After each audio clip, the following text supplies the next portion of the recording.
Sana bigyan ka ng pagkataon ng Diyos na mabuhay ng normal at mabuhay ng masaya dito sa mundo. Total wala na sa inyo si Oliver, ibigay mo na lang sa mga pinsan ko yung pera ng kapatid nila.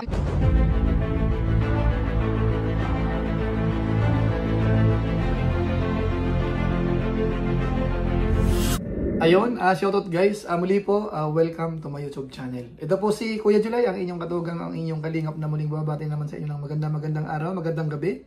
Sang sulok man po tayo ng mundo naroon. Sa araw nito, meron po tayong panibagong vlog. Pag-uusapan po uli natin, itong patungkol po kay Daddy Frankie. Kung nung nakaraan ho, ay hina-highlight natin yung pagiging viral niya po dahil sa isa sa mga binablog niya po na nag-viral, si Oliver. Sa pagkataon pong ito, pag-usapan po natin yung patungkol naman po sa pera, mga kabayan po natin. Nagkaka-interest nga ba ang mga kamag-anak po ni Oliver, mga kabayan po natin? Sa pagkakataong ito, ipapanood po natin dahil sila po ay nagsalita na. Naglabas din po sila ng saloobin po. Ngayon ang tanong, sino nga ba ang marapat magtago ng pera habang si Oliver ho ay nagpapagamot pa? So pag-usapan po natin yan maya-maya ng konti. Pero bago po yun, siyempre paalala muna si Kuya July. Baka sakaling meron pa po ditong hindi nakasubscribe sa ating YouTube channel, huwag natin kalimutan, July Paunil. Tapos pakipindot lang po yung notification bell button para lagi po tayong updated sa aking mga video upload. Tapos yung ating Facebook page po, pakisuportahan din po, pwede nating i-follow at saka po pwedeng i-like yung mga upload po natin dyan. So maraming salamat po sa inyo. Ngayon tuloy na po tayo. Pag-usapan na po natin, ito pong isa sa pinaka-viral ho sa mga vlog po ni Daddy Frankie na walang ibang kung hindi si Oliver. Na kung saan po sa ngayon ay nasa paggamutan na po. Kaso nga lang ho, may konting issue po patungkol po sa pera. Dahil nung nakaraan nga po, nanawagan si Daddy Frankie, baka merong mga gustong tumulong. At ang good news po dyan ay marami pong tumulong. Nagpatak-patak ho, nagpadala sa GCash, at yun po ay umabot po ng 100,000. So nung nabanggit po yun ni Daddy Frankie po mga kabayan po natin, meron po nag-message ho sa kanila na kung saan ang sinasabi ho, ay total daw si Oliver ay nasa paggamutan. Yung pera daw na nalikom, kung okay lang, ibigay na lang doon sa mga kapatid para daw matulungan din mga kabayan po natin. So nung nalaman po yun ni Daddy Frankie, medyo nagkaroon po siya ng reaction patungkol po dyan. Siguro panoorin po natin sandali po yung nabanggit po ni Daddy Frankie. Pinagpipray ko na gumaling na siya. Yes, opo. Kasi kung gumaling na siya, bigay ko yung pera. Kaya na niya i-manage yung sarili May niya. magagamit na siya para sa sarili niya. Dahil sinabi ko mga kababayan, para kay Oliver. Pero ang problema ito mga kababayan, may pagkadating namin dito, na-notify po ni Kuya Ken yung message galing kay ako si Angelo. Yan. May message po siya mga kababayan. Sabi ni Angelo, Daddy Frankie, concern lang po. Pakibasa nga bro. Yan. Yun ang sinabi niya mga kababayan para basahin ni Kuya Ken. Concern lang po. So ibig sabihin, concern sila kay Kuya Oliver. Bro, para mas maliwanag, basahin mo yung message ni Angelo. Ako si Angelo. Okay, sabi ni ako si Angelo, Daddy Frankie, concern lang ako, total wala na sa inyo si Oliver. Ibigay mo na lang sa mga pinsan ko yung pera ng kapatid nila. Ano sabi? Ulit? Ibigay mo na lang sa mga pinsan ko yung pera ng kapatid nila para pati sila matulungan mo. Total, wala na sa puder mo si Oliver, hindi naman sa inyo galing yung pera. Yung mga nanonood naman ang nagbigay ng pera na yan, hindi sa'yo galing. Ano pa ba gagawin mo sa pera na yan? Iba naman ang nag-aalaga at nagpapagaling kay Oliver. Maigi nang mapakinabangan ng mga kapatid yan. Haba ng concern niya, no? So ayun mga kabayan po natin, so maliwanag ho, ano? Yung message ho ni ako si Angelo, maliwanag na para bang nagkaka-interest po sa pera, lumalabas. At ang masakit po doon po sa mensahe, parang may part naman po doon na parang unfair naman po kay Daddy Frankie. Kaso nga lang ho, siyempre nandyan na po yan, wala tayong magagawa. Ang tanong lang po dito, gaano ka-legit itong nag-message na ito? Totoo nga ba na ito po ay kamag-anak ni na Oliver, mga kabayan po natin? Bagamat siyempre po yung dating ho ng mensahe, parang may malasakit po dito sa mga kapatid ni Oliver.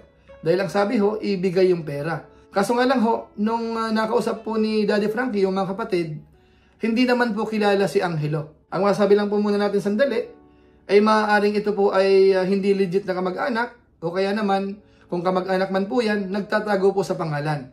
Pero magkaganon naman po, ang mahalaga po dito ay yung intensyon. Marapat nga ba na pagbigyan itong request nga po ni ako si Angelo? So ang ginawa po ni Daddy Frankie po mga kababayan po natin, pinuntahan po yung mga kapatid. At mas maganda po siguro, panoorin po natin yung naging usapan po nila kasi nakausap po yung kapatid na babae, tapos yung isa pa pong lalaki. So napag-usapan po yung patungkol po sa pera. So marapat bang ibangko yan? Ano ba ang opinion nila? Siguro po i-play po natin. I-diretso ko na lang po. Panoorin po natin ito. Pero kayo po kapatid ni Kuya Oliver? Opo. Kayo din po, sir. Salamat po. Ilan taon po kayo, ma'am? 40 po. 44. Si sir? 53 na sir. Sino pinakapanganay po? Siya po. Kayo ang panganay. Tapos si Kuya JJ. Opo. Tapos si Kuya Oliver. Hindi po, yung Orlando po. Ay, may Orlando pa. Sige, upo muna ako. So, Nay, siguro kilala nyo naman ako kasi napanood nyo na po nangyari, ano? Kaya po ako nandito, gusto ko rin po kasing maliwanagan po ang lahat. Ayaw ko kasi tayo na sumama ang loob ninyo sa akin.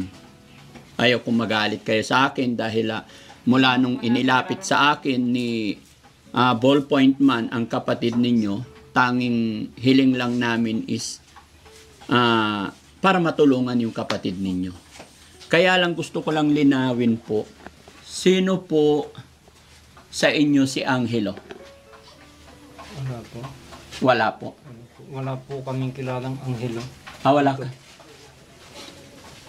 Nakita nyo po ba or napanood nyo po ba yung mensahe ni Angelo kay Daddy Frankie? Hindi pa masyado sir. Then, yung mga iba lang munang napanood ko. Yung iba. Pero alam mo po ang pera sa ngayon ni Kuya Oliver sa akin is 100,000 na. Daw sir, sabi nila. Pero ngayon ako po mismo nagsasabi, ang pera ni Kuya Oliver ngayon 100,000 na po. Ano masasabi mo dun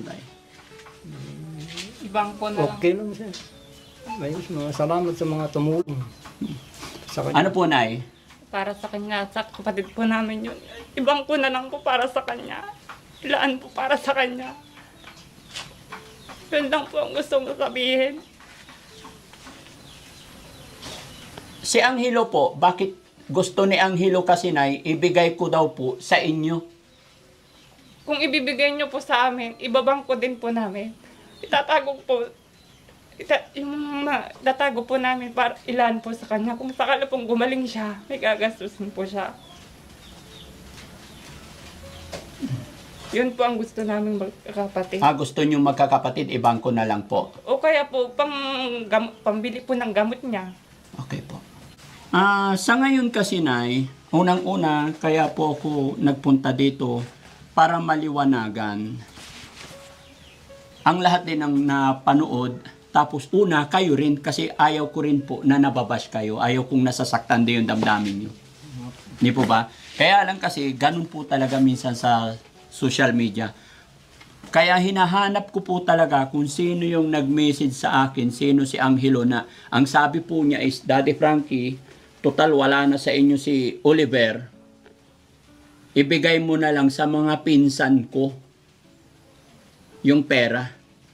Mga pinsan ko na kapatid ni Kuya Oliver. So, ang ibig sabihin, ang tinutungan niyang pagbigyan kayo at yung nag-text na yun is pinsan nyo daw siya. Kasi pinsan ko kayo daw yun eh. Wala ba kayo naalala ng Angelo na kamag-anak? Wala po. Wala po kaming kilalang Angelo ang pangalan. So, yun po mga kababayan po natin. So, maliwanag ho. Una, yung patungkol po dun sa nag-message, parang hindi naman po nila kilala. Ano mga kababayan po natin. Tapos pangalawa, yung patungkol naman sa pera, napansin natin, parang hindi naman po sila interesado lumalabas mga kababayan po natin. Ang sabi, kung sakasakali daw na ibibigay sa kanila yung pera, ibabangko. Ay nabanggit pa nga po na parang joint account. Kung ibibigay niyo po, babangko po namin. Okay. Ano yun? Paano sa bangko po? Ano sa account ni Kuya Oliver o account niyo po? Mag-joint account po kami, sir. Okay. Walang pwedeng makagalaw kahit piso. Para po pag gumaling po siya, may gamitin po siya, panibagong buhay. Mabili po ng mga gamit niya. Oo nga naman kasi minsan natanong din po ni Daddy Frankie at yung sagot ho ay parang joint account sila daw ni Oliver. Kaso nga lang po siyempre kapag naman joint account si Oliver hindi pa masyadong okay, so baka mapending lang po yung pera. Pero ang mahalaga po dito, base po sa usapan ho, nung nakausap yung kapatid na babae at saka po yung lalaki, parang hindi naman sila mas interested po doon sa pera. Parang okay lang na ilaan po yun kay Oliver. Kaya masabi ko po sa part na yan, parang okay naman ang kabayan po natin. Kaso nga lang may part naman dito, nung patungkol sa pagbabagamot kay Oliver, kasi kailangan po paminsan-minsan dinadalaw.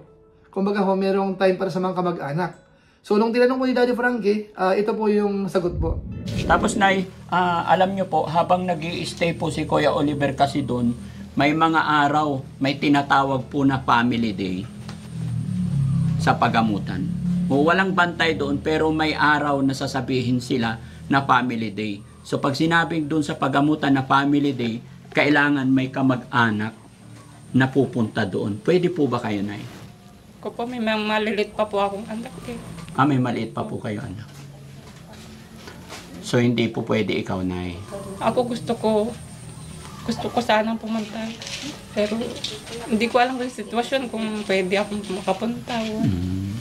Kayo po, Tay. Kasi pag nandoon po, habang nandoon si Kuya Oliver, siguro after 15 days, nagbibigay ang bahay pagamutan about sa family day.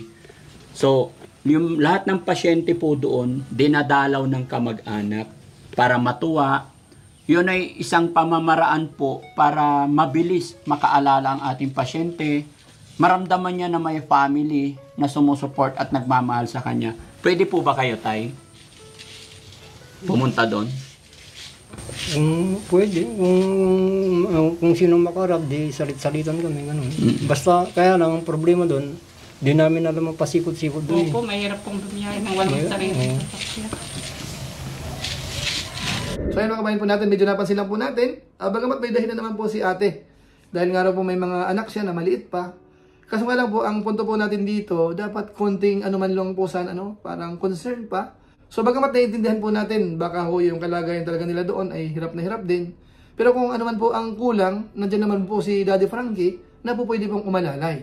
Ang importante lang po dito as viewers, kung talagang concern po tayo sa kamag-anak natin, kapatid, maglalaan po tayo ng konting oras o kaya sakripisyo mga kabayan po natin. Kung ako po ang tatanungin. Pero siyempre ako naman po ay umaasa dahil si Daddy Frankie po ay nandyan, inaalagaan po yan, inaasikaso, kahit nagpapagamot na po yan, gagawan po yan ng paraan. Kaya sa tingin po natin, relax lang po tayo. Either nandun po yung kapatid ni Angelo or wala, sa pakiramdam ko ho, hindi ho yung pababayaan ni na Daddy Frankie. So ngayon po, patungkol po dito sa ginagawan po natin ng reaction, ang masasabi lang po natin dito, yung patungkol sa pera, normal naman kasi yan kahit po sa kalingap nangyayari yan eh. Minsan kapag may tinutulungan, nung una pinabayaan, tapos kapag medyo okay na, marami hong nagpapakilala ng kamag-anak, lumilitaw na po yung mga kamag-anak. Kaya dito po, parang hindi naman tayo nagtataka. Bagamat dito naman ho, nung pinuntahan, parang hindi naman sila interested mga kabayan po natin. Kaya ang sa akin ho siguro, medyo hinay-hinay ho tayo. Bagamat siyempre po sa mga comment section, nakita natin kasi napaka-viral po ng comment. Ang dami. Yung part ho na ito po ang topic, ang dami ho ng comment. Siguro naman, narinig naman na natin yung, yung mga kapatid. Siguro kung may maiko-komento man po tayo na medyo parang negative sa kanila, medyo hinay-hinay po ng konti naman. Kasi yung kapatid ho, actually may advice po siya eh. Siguro mas maganda pakinggan po natin yung advice niya po. Kasama po yung patungkol po sa mga buzzers. Ito po yun. Sa mga nagko-comment po ng pangit sa amin, sana po tigilan na po natin yung pagsasalita ng masama kasi nasasaktan din po kaming mga kapatid niya. Tulungan nyo na lang po kaming ipagdasal na sana po gumaling po yung kapatid namin. Yun na lang pong inihiling namin. So ayun mga kabayan po natin, di ba sabi niya, ipanalangin na lang daw, tulungan po sila sa paggaling po ni Oliver. Kumaga ho, tulungan silang manalangin na lang kaysa naman sa ibabas pa ho sila. Ngayon po, siguro ang pinakalas na gusto ko pong i-share po sa inyo, nung tinanong po sa ni Daddy Frankie kung ano ang mensahe kay Oliver, kung sakasakaling si Oliver ay gumaling na. Kasi nga po, naka-upload po yun sa YouTube, anytime pwede pong mapanood yan. Ito po ang sinabi ko nung kapatid. Nay, naka-video po ito, i-upload namin para mapanood ng mga kababayan natin yung panawagan ninyo at pakiusap ninyo. No? At isa pa, Nay, itong video namin, hindi na po ito mawawala sa social media unless na i-delete ni Daddy Frankie yung kanyang channel. Balang araw, mapapanood po ni Kuya Oliver tong usapan natin na to. Ano po ang mensahe nyo po para kay Kuya Oliver? Sana gumaling ka para mabago yung buhay mo. Yun lang naman ang gusto ko. Sana mabago yung buhay mo. Maging normal kang tao.